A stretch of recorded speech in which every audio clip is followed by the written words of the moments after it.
Bonjour les amis et bienvenue dans ce nouveau maillot de Histoire des maillots. Donc voilà le maillot qu'il fallait trouver la semaine passée. C'était le maillot extérieur de l'Étoile Rouge de Belgrade, saison 2014-2015, 2015-2016.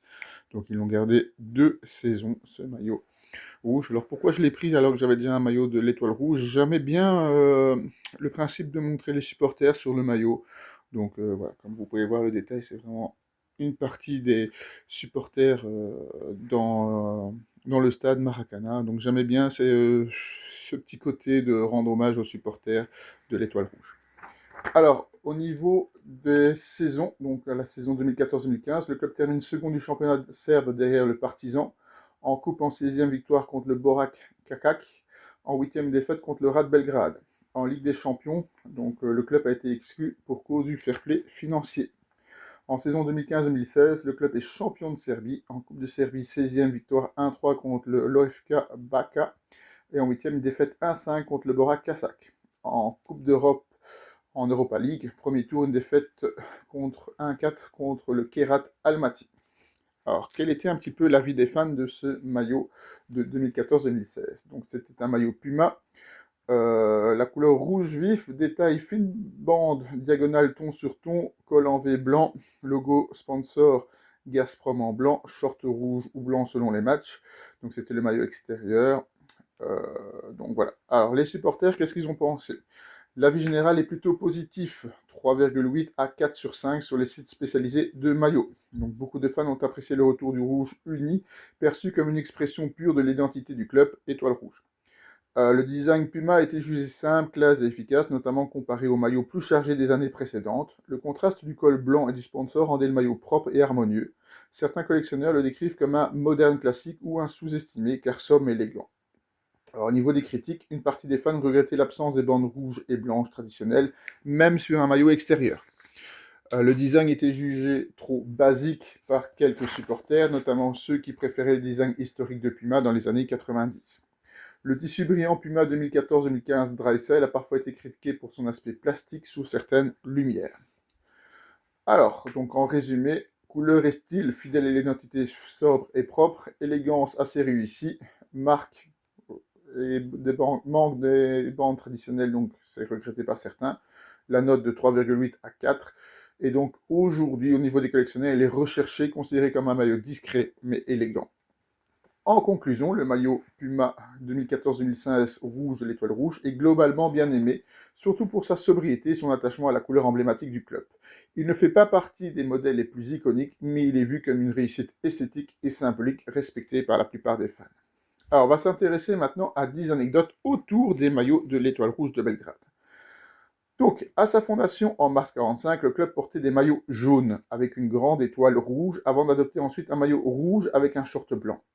On peut dire que le maillot originaire du club est peu connu avant que ne s'impose le rouge et blanc rayé. En 1950, le club adopta officiellement le motif rayure verticale rouge et blanche qui est depuis devenu son identité visuelle marquante. Donc au niveau de l'anecdote, ce design fait dire à beaucoup que les rouges et blancs sont en fait le surnom de l'équipe en référence au maillot.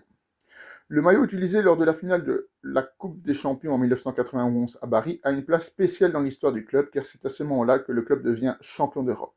De très nombreux fans considèrent cette version du maillot comme le maillot mythique du club. Vous m'en direz tant, une victoire, donc je vous rappelle, contre l'Olympique de Marseille au tir au but. Le modèle 2023-2024 fabriqué par Macron reprend les rayures rouges et blanches tout en introduisant des modifications modernes, largeur de rayures différentes, touches graphiques.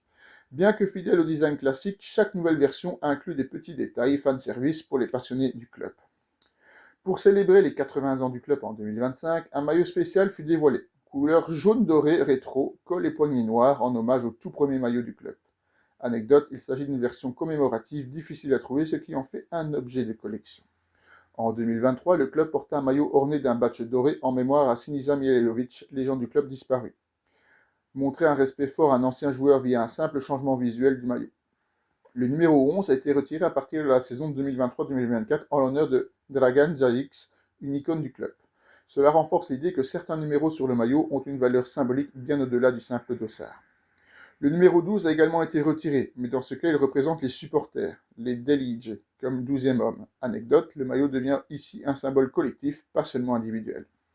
Le sponsor principal sur le maillot depuis 2010 est Gazprom, ce qui a suscité des questions chez les fans étrangers quant à la signification politique ou géopolitique. Certains voyageurs signalent qu'ils évitent de porter le maillot dans certains contextes à Belgrade à cause des ultras ou des rivalités. Au fil des décennies, le maillot a connu de nombreux fabricants, Puma, Kappa, Macron, etc., et sponsors, mais la baserie rouge et blanche est restée constante. Pour les collectionneurs, dénicher les anciennes versions à sponsors ou fabricants rares est un vrai défi. Alors, on va s'intéresser maintenant à 10 anecdotes sur le fameux logo de l'étoile rouge de Belgrade.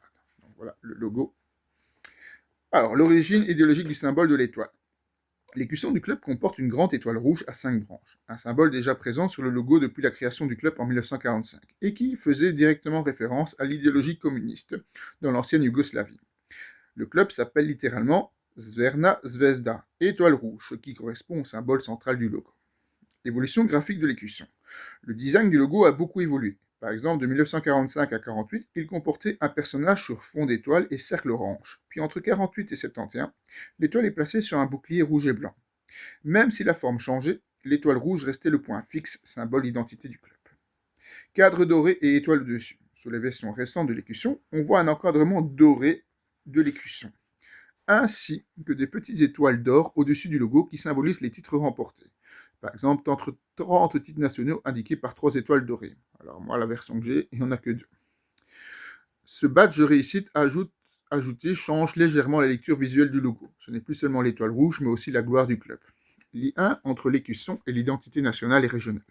Bien que le symbole ait des origines politiques, l'écusson a aujourd'hui une portée plus large, liée à l'identité sportive et culturelle serbe. Le logo est parfois interprété comme un élément de fierté locale plus que politique, ce qui lui donne une double dimension. Une version monumentale de l'écusson gravée dans la roche.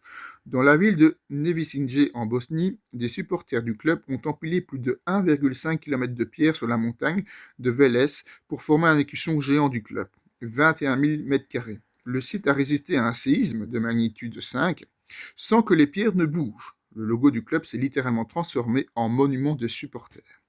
Le fond rouge-blanc du blason évoque aussi les couleurs du maillot. L'écusson affiche un fond à bandes rouges et blanches dans certaines versions, ce qui rappelle directement les couleurs historiques du maillot du club, rouge et blanc. Le logo et le maillot font corps visuellement, c'est un ensemble d'identité visuelle. Changement de fond pour évoquer le drapeau et le contexte national. À un moment, vers 95-98, le logo a intégré un cercle divisé en 2 parties, une moitié bleue, l'autre rouge et blanc à rayures en hommage au drapeau serbe. Le logo intègre subtilement la dimension nationale, pas seulement du club. Orientation duale de symboles, sport et idéologie. Bien que l'étoile rouge soit liée à l'imagerie communiste, à l'usage, elle sert presque exclusivement comme symbole sportif du club. Certains supporters étrangers ne réalisent pas la dimension politique initiale du logo. Pour eux, c'est juste un symbole du club. L'écusson comme marque de reconnaissance internationale. Le logo est aujourd'hui largement reconnu à l'international. Quand on voit l'étoile rouge sur un ballon ou un maillot, beaucoup associent immédiatement à l'étoile rouge de Belgrade. Cela renforce la marque du club. Le logo évolue d'un symbole local à un signe de reconnaissance globale. L'utilisation de l'écusson dans le merchandising des supporters et au-delà du football. Le logo ne se limite pas au maillot. Il figure sur des affiches, écharpes, fan art sur l'univers ultra du club et même sur des façades ou graffitis dans Belgrade. Par exemple, il est parfois risqué de porter des couleurs ou blasons dans certaines zones ou bien le symbole apparaît sur des badges spectaculaires. Le blason fait partie de la culture visuelle de la ville et du fanatisme autour du club. C'est clair que le derby contre le Partizan de Belgrade est, à ce qui paraît, un des plus chauds d'Europe, réellement. Donc voilà tout ce qu'on pouvait dire sur les maillots de l'Étoile Rouge de Belgrade, puisque pour l'instant, j'en ai que 2 et je trouve que c'est déjà pas mal. Voilà le maillot que je vous présenterai la semaine prochaine. Alors, il est floqué. Je pense qu'au niveau du club, ça sera facile. Peut-être l'année sera un peu plus compliquée. Voilà, à la semaine prochaine pour de nouvelles histoires de maillots.